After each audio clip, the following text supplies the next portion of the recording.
All right, we're live now. If you want to check it, I say we just keep chatting like we've been doing. I mean, it's the best talk, really. Yeah, it is the best talk. What's going on is Cowboys Uncensored, and it's uncensored.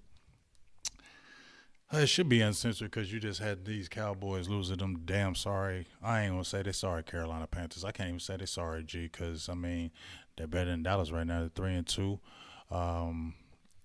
Rico Dowdle. What do you say about that? I still am tripping that dude said buckle up, and he really came in there and ran for 183 yards, dog. Like, he really did that. I mean, Rico Dowdle. I mean, I need to see him do that against some real legit defenses before I say anything against that. You feel me? Because when you went against that Dolphins defense, they stat chasing. They don't care about that season. That's a lame duck season over there. Bryce Young, 3 touchdowns? Bro, that's just crazy. Me thinking that the Cowboys are going to really do something when I see you lose to the Panthers, and really the Jets were still in it until they had bad possessions.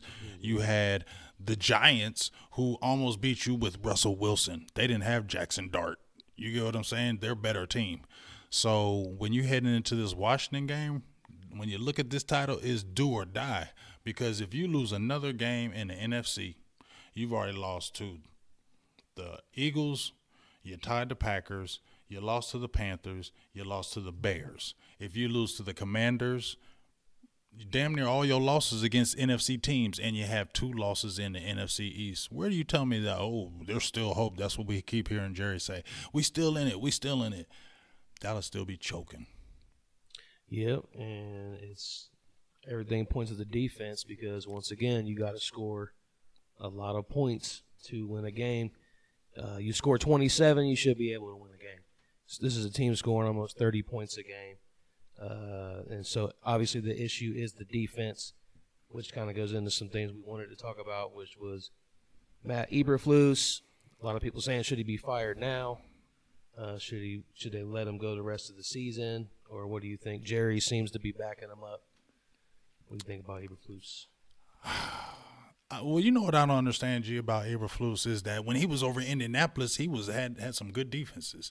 Like, that's the reason why he got hired at Chicago, because your defenses were good. Remember when we played him and we had the win streak in 2018? We was going through everybody and he whooped our ass. That defense whooped Dallas's ass. And then when he went over Chicago, those were decent defenses over there. So I'm thinking, okay, I mean, if he comes over here, I'm thinking, you know, it'll be okay because he does have familiarity. But here's the messed up flaw, number one, with this. When he got fired from Chicago, me and you were talking about this. As soon as he got fired from Chicago, I knew he was coming to Dallas. That was probably maybe the fatal flaw. We're comfortable with this. This is the Marinelli tree. We'll be okay. But you don't really have the talent. See, we used to complain about Marinelli, right? Because we'd be like, why don't he blitz more? Why don't he do this? Remember, he was happy with the orphans. He was cool with that.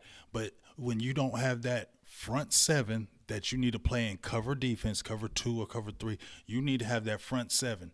He wouldn't have it, and we would get gashed when it meant the most when we had Marinelli. You remember it, G, and now it's happening with Eberflus. He's playing that conservative type D. You can't attack with this D because you don't really have the talent to do it. But here's the situation. Jerry brought him in. So if Jerry brought him in, Jerry ain't getting rid of him just like that. So we're going to have to deal with it. I don't know what happens with this year beyond, but he ain't going nowhere this year. He ain't firing him mid-season. That don't happen. Jerry don't do that. And that's going to make it look like he made a mistake because who picked him? They did. So they're not getting rid of him just like that because they made a decision to pick him. So they're going to try to ride it out. I don't know what you're going to do because I don't believe they're going to make a trade, a real trade. You're just going to have to deal with what you got. And right now, I don't know where it's going to get any better because you have players that are not good enough in the system. Kenneth Murray is not playing good.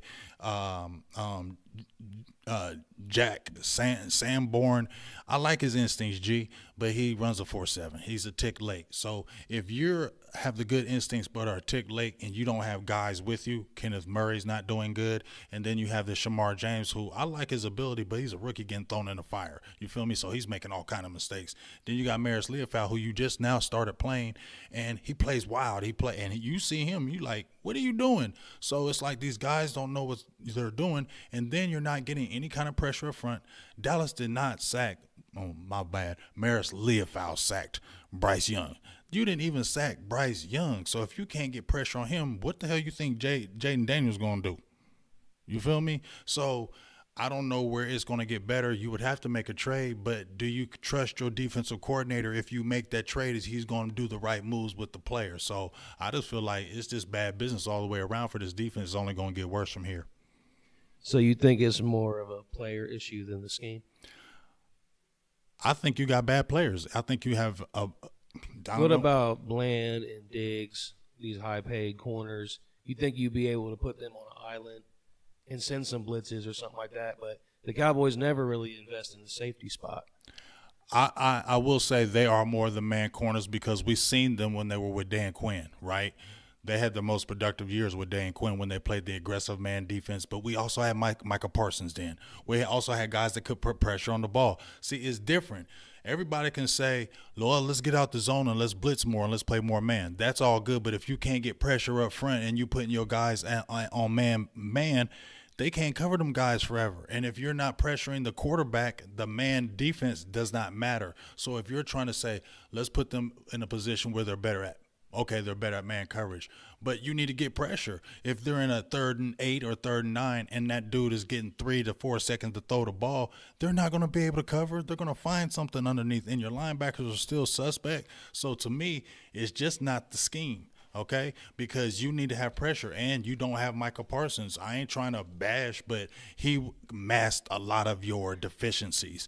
I said this before, G. In 2021, when we first got him his rookie year, when Dan Quinn had him, we had that awesome defense. But do you remember the last game of the year? I think Micah sat out, and we played Philadelphia. That defense looked regular when Micah wasn't. Even when you had D-Law in there, that defense looked regular when you didn't have somebody who could really come out there and blow up plays.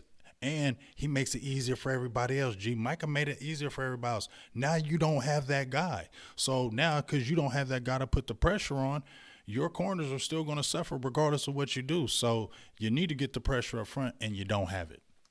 Yeah, Micah was probably a big reason why Bland had that pick 6 season where he set that record. Because, like, where's that guy been? I know he got hurt, but look at even Dorrance Armstrong Jr. I mean, I liked him, but we were like, oh, he's an underachiever, and maybe he plays because he's better with Micah Parsons. But he's over there at Washington, gotten 5.5 sacks right now.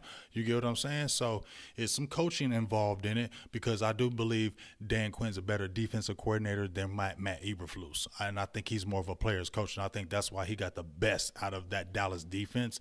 Number one, you had a Micah Parsons, but number two, I think you were a really good defensive coordinator too, and you knew your personnel, and I think he really related to the players. And I also think that thing with Diggs, I think it just really put a messed up thing with the defense, because when Eberflus talked about what Diggs said, and then he said, oh, by the way, I don't like grits, that was unnecessary as your coordinator, because now you're isolating your player out. What if other players are feeling Diggs too? Now I feel like that strains your defense, and now is everybody playing for each other? Because I asked myself this, G, when we talk about Diggs, right, because he's one of our best cover corners, is he coming all out after the organization pretty much dogged him off all season? And he was real close to Micah. You don't got Micah now. Your defensive coordinator is pretty much calling you out, benching you, and then saying, oh, I don't like grits. So basically saying, I don't want you. How do you play as a player for your team and things of that nature when you're going through that too as well? People don't talk about that. Yeah, so given the Micah trade, the situation, and then the draft picks that were gained, do you think Eberflus should get another season, even if because right now they're going to be like last in almost all the categories? Would he be one and done, or do you think they would give him another chance with those 2 first-round picks next year? I think they would give him another chance. I don't want to see him, though. It's not no hate on him. I like Dan Quinn because I like a guy who can attack. You remember when me and you would talk about Marinelli, I would always get mad at Marinelli because he's sitting in that damn zone, and we would always get mad when they had the last drive of the game, and Marinelli was sitting in that stupid-ass zone, and we'd be like, why is he doing this? And they just walked right down the field and score, right? So I like Quinn because I like somebody who can attack. Now, they had Zimmer.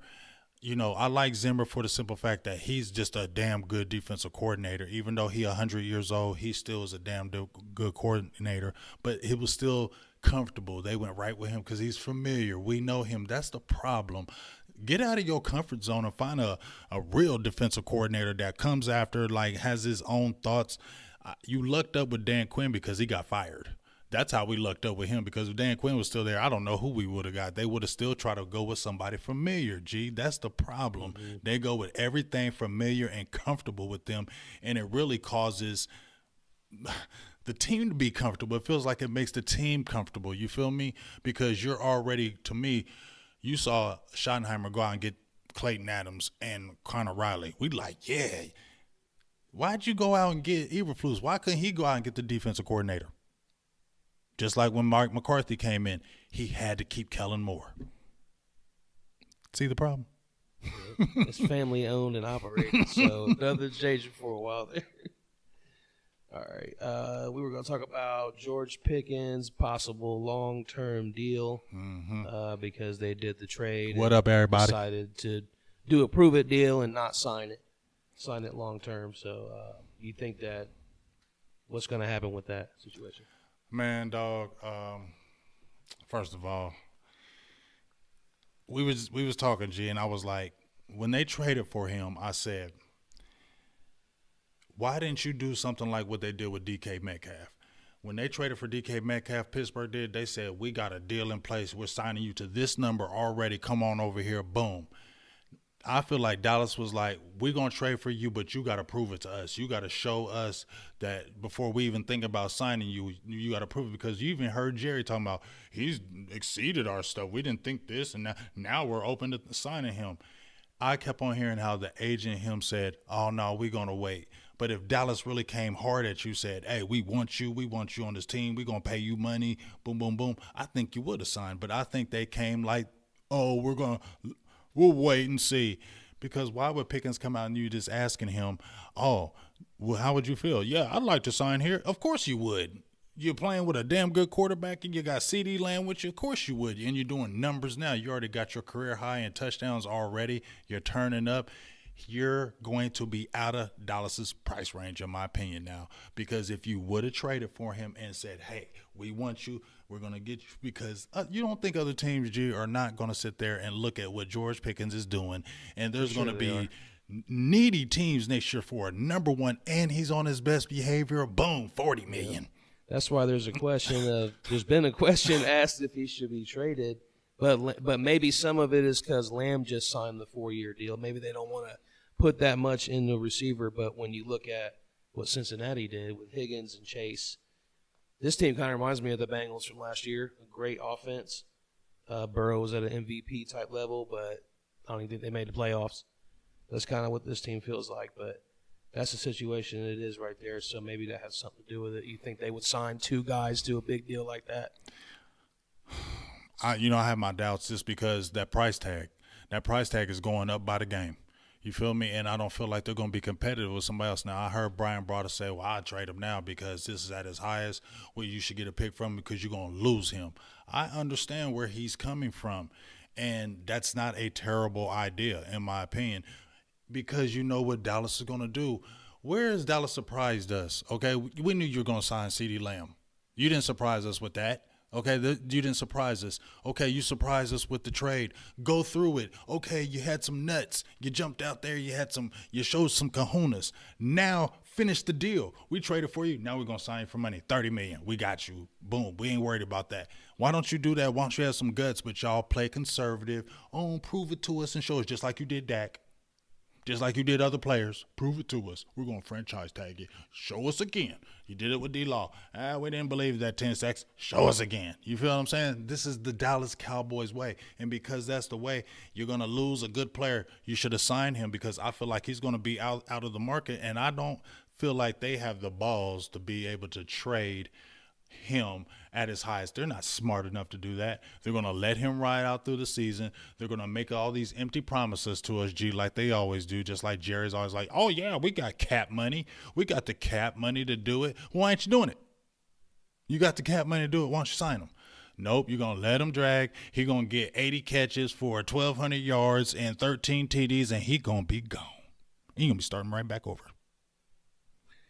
Well, it's always about Jerry with the topics too, because he's always the root cause of everything here. So this was another topic we had here, but I don't know if we kind of hit on it a little bit. But Jerry continues to back Eberflus, and is that part of the problem right there? I mean, it is part of the problem because he doesn't want to own up to maybe I made a mistake on this. What is wrong with Jerry ever saying, you know what, I may have made a mistake? You know what they do? They wait till it's 4 years later, G, and then say, yeah, we made a mistake on that. Yeah, after 5 years and nobody cares about it right now, you don't say it in the heat of the moment.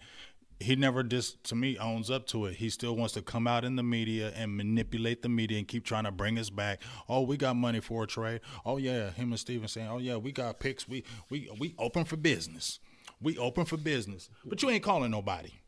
Yeah, so that is the problem. You brought in Eberflus. You should have let Schottenheimer get his own defensive coach. He got his other coaches, but y'all said, we got somebody for you. Eberflus got fired. He's been good. He'll be good for you. You think Schottenheimer, what is Schottenheimer going to say to him? No, I don't want him.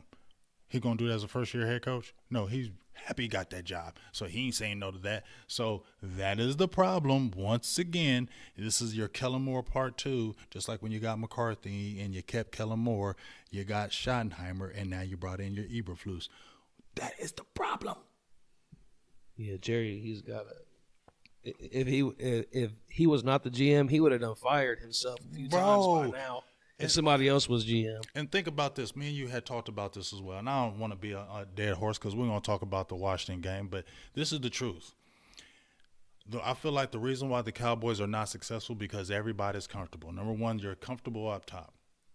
Nobody's ever putting pressure on Jerry, Steven, or any of the Joneses because it's their organization. They can take their time. Nobody's telling them what to do, right? That's comfortable. Then you have Will McClay. We like Will McClay, right? But it's still comfortable for him because he don't care about having no GM title because I'm getting big money. I make much money as you over there with the GM title, and I don't got to have GM. But that's comfortable, right?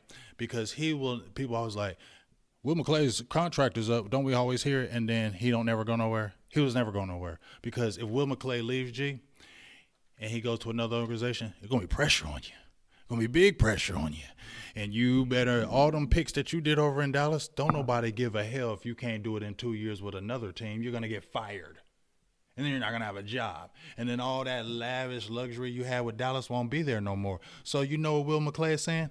I ain't leaving here because it's comfortable. Bam. And it trickles all the way down. You don't think players get comfortable? Micah Parsons ain't made and I'm not trying to hype up Micah, but he went over to Green Bay. He ain't doing no podcast over there. He said, I'm doing football. He ain't doing no podcast, nothing like that. He over here, you know why he did in Dallas? Because it's comfortable.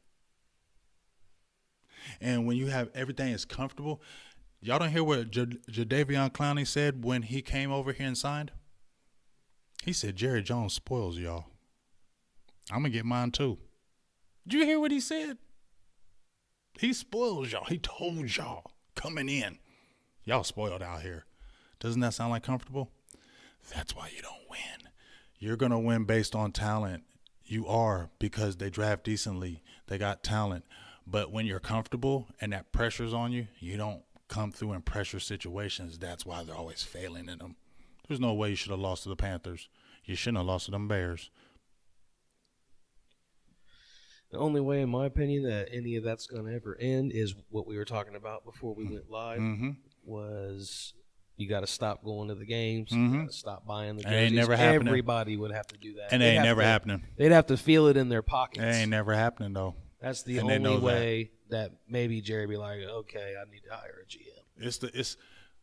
He ain't doing that right now. And then is Steven 83? Wait, hold on. When is Steven going to be owner / GM too? Yeah, you didn't hear when they did the press conference with Schottenheimer? They was like, and part owner Steven Jones. They made sure to throw that owner part in there. Yeah, he wants everybody to know I'm the new guy when Jerry dies. Well, hopefully he'll make a better decision and hire a GM. You know what? I'm not going to say no to that because I can't put it past Steven. The only hope is that, but that's a faint hope, but that's the only hope. But as long as Jerry's here, bruh, sorry. He going to be like Al Davis. He really is, G. Yeah, but I'm worrying about after him. That mug ain't going to die. Jerry, he gonna be in the hyperbaric chamber. He gonna be in that chamber that keep him alive. He like, you think Jerry gonna die? Jerry is not. Jerry gonna live about 95. I'm just like, it's never going to end because it's like in the family. It's a family-owned business. That's why everybody's comfortable and close. Like you It's said, comfortable, they man. hire the comfort hires because it's like a family. Yeah. Jason Garrett. We know you. Family, like a son. We're cool. Eberflus. Kellen Moore, we raised you. You're ours. We're comfortable with you. But yeah, and then we were going to talk about, you brought up Parsons. I was going to go there, but then it went somewhere else. But We could talk about some Parsons. You want to talk about No. Because you had mentioned Parsons, Oh, okay. I was going to segue that into trade talk. Okay. Because you had put there, should the Cowboys make a trade, and could this be Trayvon Diggs' last season? And then I was thinking, could Diggs be a guy that gets traded? Would there be anything, like would a team give up anything, to get him? I think a team would give up something for him, maybe like a third. And then did you already speak on the possibility of Pickens getting traded? I can't remember. Yeah, we spoke on that. Yeah, I don't think Dallas would do that, and I just feel like they're going to let it play out and they're going to lose him. But who would be some guys on the trade block for the Cowboys, or somebody they might be looking at? Everybody's been talking about, Trey Hendrickson from the Bengals, but, other teams, the Niners have been talking about him, the Eagles. They ain't outbidding them guys. Let me see that. That'd be a guy who could instantly help your front right now, right? Because I like James Houston, but he's not a guy, right? Marshawn Nealon, I said, was going to be like a DeMarcus Lawrence clone, and he has proved that true. And I don't hate on Marshawn Nealon. We like Ezra, but he's still learning his way, right? To me, the disappointment has been Dante Fowler. He came over and said, I deserve to be mentioned. I'm that 10.5 sacks. He's done nothing. And then Sam Williams has just been the total disappointment. That's the one I said put on a trade block. Him and Jalen Tolbert. Put them on trade blocks. I said, try to do Jeffrey Simmons. Titans said, hell no, we ain't getting rid of him. So that was one of my guys I wanted. Trey Hendrickson is a pass rusher. Maybe they do it. You could get a late pick for him, right? I said, do a straight-up trade. Give him Sam Williams and take him. Why wouldn't you take Sam Williams? He's a young pass rusher. He's only 24. Maybe he has untapped potential. It can go somewhere else. Maybe you can get something for him. And then the Demario Davis has been brought up because the Saints, aren't going anywhere. I think he's 36. I also like Eric Kendricks. He's out there. He was with us last year. I would take Eric Kendricks over any of our linebackers right now. He wasn't bad with us last year. You wouldn't take him? Yeah, I would. Demario Davis has been a guy, but do they make that move? I like James Houston. I like James Houston, but we can't rely on that, G. You feel me? Because I just can't rely on him because even though he's good for what he is, there's other teams that can stop him. I know it's crazy, but there's a stat out there that he had more sacks than Micah. That doesn't mean anything. I know. You know that. I seen the stat, and when I seen that stat, I said, blasphemy. Because we know damn well that whole defense changes. You saw Green Bay's defense. They went from a very good defense to an even better defense because they have guys like Rashawn Gary, right? They have Edgerrin Cooper over there. They have, I think Van Noy. They got guys over there. But when you brought Mike and added to him, now those guys who are already good, they become even better because now they're getting singled, right? And that's how Micah made the difference because when you had him, you had to look for him, right? And if he's coming this way, two people are coming here. So that opened it up for Marshawn Nealon, or that opened it up for Sam Williams. And now you don't have that, and there's the struggle. And I feel like I thought Ezra would be quicker. He's still learning, and I just don't know where it's going to come from because you don't have it right now. And do I think they can make a move? Yes. Do I think they're going to make a move? I don't know because you have those two first and the second. I think those are too precious for them, G, to give up. You have a fourth because you lost the third in the trade. So you have a fourth and you have some fifths. So that's why I said maybe throw in a player and then dangle a late pick for one of those guys. But I don't know. Will they really do it? Will they get rid of Sam Williams? You're not keeping him from – this is last year, G. I don't think the Sam Williams getting signed again. Get rid of him. Get another player. Get Henderson. Do straight up. But I don't think they'll get aggressive like that. We'll see, though. What's sad is that how good the offense is. All I can think about is how good they are. And if this defense was just a little bit better, just middle of the pack, you'd probably be looking at 11, 12 wins probably on the season if this defense was just a little bit better with as good as the offense has played. And you're about to get CD Lamb back to an already offense that's playing great without him. Mm-hmm. But you know what? As great as it played, why didn't it do that stupid drive at the end? That's what I'm talking about, though. I know you're gonna say you just complain too much. Situationally. Yeah, I'm not complaining, but you got that high-powered offense, right? But why on the last drive did you do those dumb plays? It's almost like you try to get in the field position for Aubrey. I don't like that. See, that's the only thing that I kind of hate with the Aubrey thing. I love how he can kick, but sometimes I feel like, ooh, we just get near that 50. We can get conservative and run the ball up the middle because we got a guy who can kick that field goal 60 yards and it's pretty much guaranteed. Stop relying on him. And I felt like that last drive, they kind of relied on him by that play calling because didn't make no damn sense of why you throwing them passes in the backfield when you got to get the ball downfield. And you got Pickens who been killing people, and you can hit Flo. He been making some sneaky catches. That's why I'm like, man, if you got that high-power offense, run it hard all the time. Yeah, I would have liked to see what they could have done in the Carolina game, but they took 6.5 minutes on the last drive, right. All the time off, kicked the game winner. Because you couldn't get them off the field. And that's why I'm saying in this Washington game, right, if you couldn't stop Carolina, but this is what I said, G, watch, because you play goofy against Carolina, you'll probably play out your mind against Washington because that's what Dallas does. But I just don't know where this defense is stopping Jaden Daniels. You watch the game against the Bears. They lost that game. The Bears didn't win it. They lost it because he fumbled the ball. They were taking it downfield to run the clock out. Jaden Daniels has 7 touchdowns to 1 interception. And you don't think he ain't going to scramble on us, G? Jaden Daniels going to kill us, I feel. It's going to be a shootout. Dallas going to have to score 30 again, for real, and maybe 35 in this game because where are they going to be stopping Daniels? They got the little Krosky Merritt. He's a nice little running back. I'm glad they ain't got McLaurin playing. Thank the Lord Jesus, because of that, him and Debo playing, we'd be in trouble. Zach Ertz is a rebirth. Where you know what I'm saying? Where you going to get off the field? And you know what's worse about it, G? Their third down percentage is they're 33% on third down. That's what the Commanders are. But Dallas is 54% on third down on defense. That's really bad. It's the worst. So they're almost dead last in getting third downs, and Dallas is dead last in giving up third downs. Something's got to give that game, and I don't know if it's going to be us. Yeah, I mean, it's like what you just said. You got to score 35, 40 points just to win a game. It just goes back to the defense for me. So you don't think, because even you just talking about this next game, you're like, I already know they're about to give up 35 points.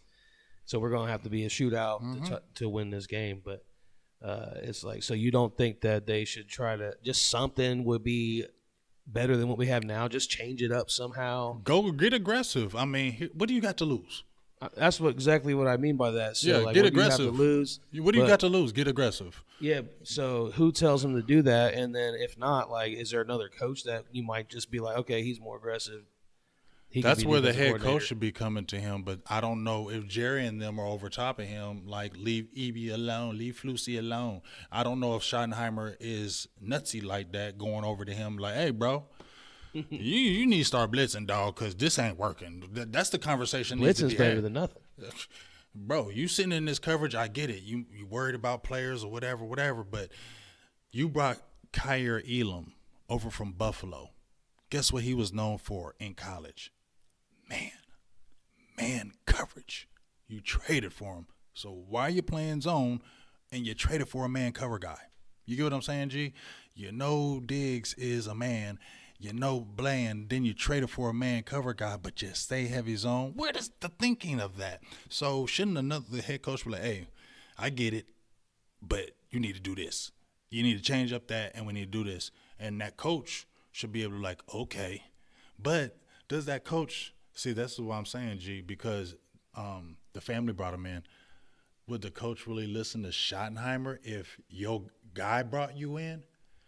Think about it at a real job, G. If the owner hired you, right, and he liked you, and then your manager is telling you something, and you and the owner is boys, right? The manager telling you, hey, you need to make sure you're doing this. Yeah, all right. Is you gonna feel like that to him, G? Mm-hmm. You know why? I know the owner. Shut up. are you? I mean, aren't you subconsciously? Am I lying here? I need to ask you folks that are in this chat. Is that how you would act? I'm gonna be here after you. You better get going. I'm gonna still be here. Yeah. You won't. Get that When bass this is out all your. done, I'm still you feel here. me? Get that bass out your voice when you're talking to me. Me and the owner is real cool. You feel me? You don't think them players or if they got the relationship with him feel that way? And so I don't gotta listen to the coach. I can do what I want because don't they get accused of hero ball? There was hero ball. We've been hearing about that for so long, G, with the Cowboys, how the defense plays hero ball. It doesn't play discipline. Always trying to make the big play because they want to be the hero. I saw it in that game against Carolina. Now, one of the worst plays I saw was when I saw Osa Ogadazua. They hiked the ball. He ran around the guard, and Rico ran right up the middle for the gash. And I said, what the hell is Osa doing? Why would you do that? To me, that was hero ball. You trying to make a big play. You trying to, look at me. And that's the problem. Y'all trying to make big plays instead of saying discipline, gap integrity football. He's not putting you in the right positions, but you guys are not being disciplined. So it's just snowball after snowball. And Schottenheimer's got to stop the bleeding. You're the head coach. So if I still see you stay in his zone, they said, I don't know, it was one game, G, we were 91% in zone. What the hell? Mm-hmm. That tells me scary. You're not going to win games like that. And you don't have anybody can put pressure on the ball and you're sitting in zone, you're just asking to get killed. So coach need to have a conversation. If the coach ain't have a conversation, this season ain't doing nothing. And it's like not working, so why do they keep trying it? What do you got to lose here? And then when they're not getting any pressure, that's where those guys are just picking you apart. You said it, Caleb Williams, Bryce Young look like all pros. The get-right games you talked about. You need a good game, just play the Cowboys. Where your get-right game? These guys that are like, he's kind of fringe. We're not sure if he's a bust or not. Play the Cowboys. Play Dallas. Now you look like the draft pick they wanted. Hey, G is telling you the truth here. Please listen. That's what it really is. Like, nobody – Caleb Williams and they were struggling. They were 0-2 and they were having doubts. And I said, guess what? This is the Bears. Cowboys, watch out. This is where we always choke it. And this is where, guess what, you're going to make Caleb Williams look like all-pro. And guess what you did? You made him look like all-pro. And then I said, okay, Carolina. This was the tweet I made, G. I said, okay, Dallas, you're getting ready to play the Carolina Panthers. This is the game where people say you have to win this game. You'll take the step up because the division is wide open. You have to win this game. I'm just saying, different coaches, different players, different philosophies, same result. We see this time and time again with each coach. Dallas has to win this game. They lose. Bro, we got the choke gene. We don't have the pressure gene. So I'm sorry, I can't believe it, G. Where have we won a pressure game? Yeah, sorry. I'm not trying to hate on my team. And this is the problem. One last thing before we end off here. I love my Cowboys, but I don't like the Joneses. And let me tell you something. It's terrible when I would love the players to win the Super Bowl, but the Joneses couldn't be included. That's what I want. It's not real, but that's what I would love, for the players to win the Super Bowl, but not the Joneses. Yeah, because if they do win a Super Bowl, it's going to be in spite of them. Like, it'll be like if Dak just plays out of his mind. And a lot of luck. Somehow the defense can get a little bit better. That's the only thing. Exactly, G. That's the only way it's going to happen. A lot of luck. Yeah. Football guys just say, okay, but I don't think the football guys are shining on Jerry no more. So we're going to have to play perfect football. That's what Dak has to play, right? That's what this team has to play, perfect football. And if it doesn't, we get our butts kicked. That's what you saw in that Carolina game. Mm-hmm. Didn't play perfect. Kept it too close. Shout out to everybody in the chat. See David, Coach G, Am Sports. What's up with my dog? VI Cowboy. Who else we got in there? Oh, there's Boo Thing. You know what I'm saying? T Smooth TV. Sims Jamal, was good with you? Texas D903. Good to see y'all up in the building. You see what we trying to do here? Remember, I just told my peoples here. I told my Boo Thing and I told my dog. I don't preach a message that's popular. I don't preach a popular message here. I don't preach it here in the cave that we're at. I don't preach the popular message, but I try to preach a real message and just tell us it's okay to love our team. but understand what this team is, and don't get so frustrated all the time when you know what this team is. You know what Jerry is, and it hasn't changed. Even with the free agency that they did, they were low end signings. The shut up signing with George Pickens, but you didn't go all the way through with it. You made some trade for some players, but a lot of them players were like, they're suspect. And Dallas loves getting these first rounders to make us feel better. Dallas just traded for 3 former first rounders. We're like, ooh, and they ain't shit. You know what I'm saying, dog? Like, and one last thing about Jerry. I don't want to even talk about you, but I think this is another fundamental reason why the Cowboys don't win. Like, when you see teams lose or win after the game, you never see them talk to their GM. You never see them talk to their president, and you never see them talk to their owner. We don't know who they are. Well, I don't know damn near half the owners in this league because I don't never hear about them except if I see a picture of them in a paper or something. Oh, that's who that is.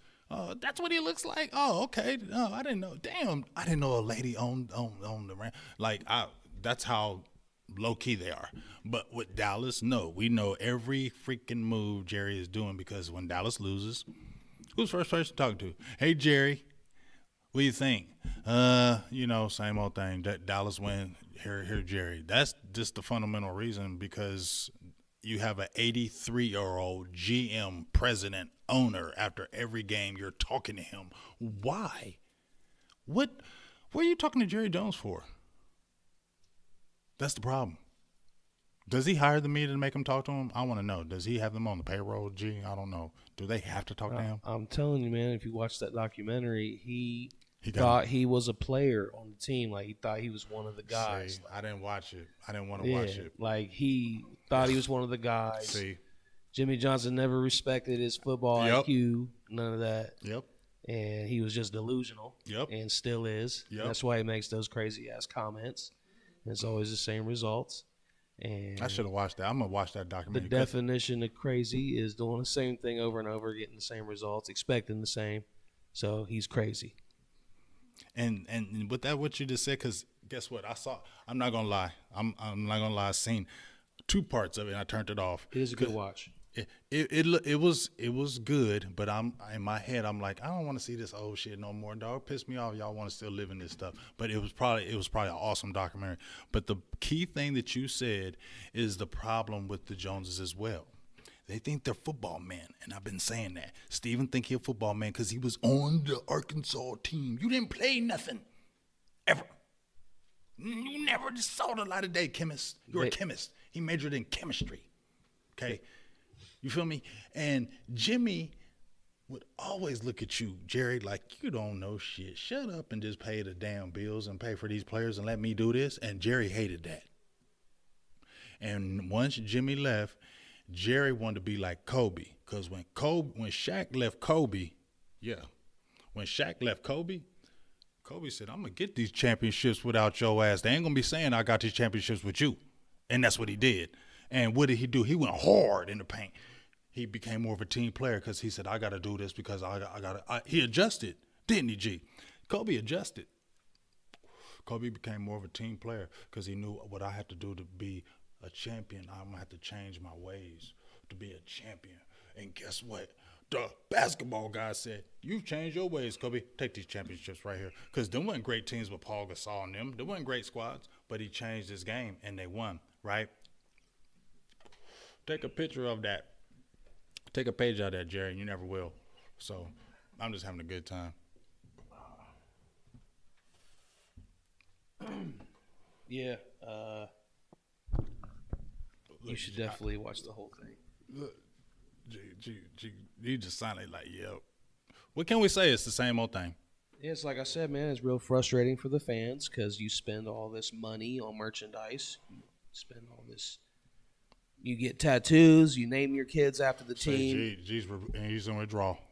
G is in withdrawal right now. Yeah, so it's just like real frustrating because you put a lot into them emotionally and everything, getting your hopes up and all that, and then just to be let down. So. Mm-hmm. I'm over it. Yep.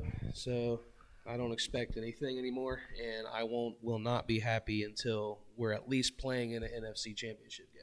Then I'll start to feel a little bit better. I feel Until sorry that for you. I happens- feel sorry for you, my friend. You're Well, going to be yeah, waiting. so then I'm going to be waiting. Because it's only going to be the football guys said, okay. But I'm sorry. Football guys didn't talk to Jerry and said, no more. You had your time in the sun. You had your fun in the sun. Make your documentary because that's the only thing you're going to live off of. That's it. It's over. Sorry. And that was crazy how they did the timing with Micah Parsons' trade right as the documentary came out. Felt like a marketing thing. Yeah. It felt like it is. Real quick, you got a quick, like, maybe bold prediction for the game? Oh. Maybe something of some I'm kind of gonna get positive. side. Yep, I'm gonna nothing but positive vibes on this stuff. CD gonna come back and get 100 yards in this game. Him and George Pickens both getting 100 yards this game. I think this the first game they both get 100 yards. Did they both have I that? don't think that's happened Okay, yet. so here's something positive, Cowboys fans. Both Cowboys receivers getting 100 yards. Dak gonna throw for like 400. Cowboys gonna score 30. I think Commanders might score more though. But we'll see. Maybe the defense because they're playing at home, right? We playing at home? Are we playing at home, right, G? I believe so. I should know that, but We don't even be knowing. I haven't checked the schedule in a couple of days. That tells you where the brain's at. You feel me? So That's the positive for me. Defense positive, I'm going to say Ezraku. He go crazy and get 2 sacks. Oh. A sack and a half. wow, A sack and a half. And he nice. gets a big strip sack. I'm being real a bold. game changer. And Trevin Diggs gets an interception. There's my positivity. Both receivers getting 100 yards. Dak throwing for 400. We scoring 30. I ain't going to tell you what Washington's scoring. The defense, Ezraku getting 1.5 sacks, and Trevin Diggs get an interception, and his team grits. Team grits. That's my talk for the day. I kind of set it up earlier talking about him, but bland pick 6 in this game That's a good one. off of one of those Ezraku sacks or pressures. I like that. That'd be nice. And hopefully Dallas, because they need this. If they don't win this, I don't know. Oh, I mean, at the end of the day, for me, like, they're not doing nothing else this season. I mean, they might go 500, maybe make playoffs, maybe miss. Like you said, they don't win this one for sure, because this is a big one with Washington. So, division game. This is a big one early season. I mean, if you don't win this one, then you still got, and then you go to Denver right after this. You go to Denver, right, and then you play the Cardinals, who are struggling, and guess what? Remember when we played the Cardinals when they were struggling? And he whooped our ass. Remember that? Yeah, so. And then you go to the bye. So, I'm sorry. This team is like a wavy flow. I can't even get excited for this team anymore. I'm sorry. I just can't. I just watch them and just say, hey, I hope y'all win. Do it. That's what I feel now. But I don't get excited about watching this team. I just can't get excited because for what? I can't because I feel like you're just going to choke. So Yeah, we've seen the 10, 11 win seasons to playoffs and then done. I'm sorry. So, yep, that's it, though. I think we hit everything. Shout out to everybody that was in the chat today. I'm looking over here. Shout out to everybody in the chat. Well, I feel you. Make sure you keep on coming on here to these Thursday Cowboys Uncensored. You know this was some good shit. You know it was good when you heard G in the background. You know that was the innovator right there. It was the innovator. We innovated a lot of these things right here. So we just bringing it back. So you know you liked it. So come on back to the lounge. Come back and chill. You know, in the little cave, whatever we want to call it. Be down here next week. And let's hopefully we're talking about a Cowboys victory and not some more sorrows. Big Game James. I'm out. Yep, and I'm going to keep trying to make this better. This is a brand new setup, and, just look for improvements. We'll keep getting better.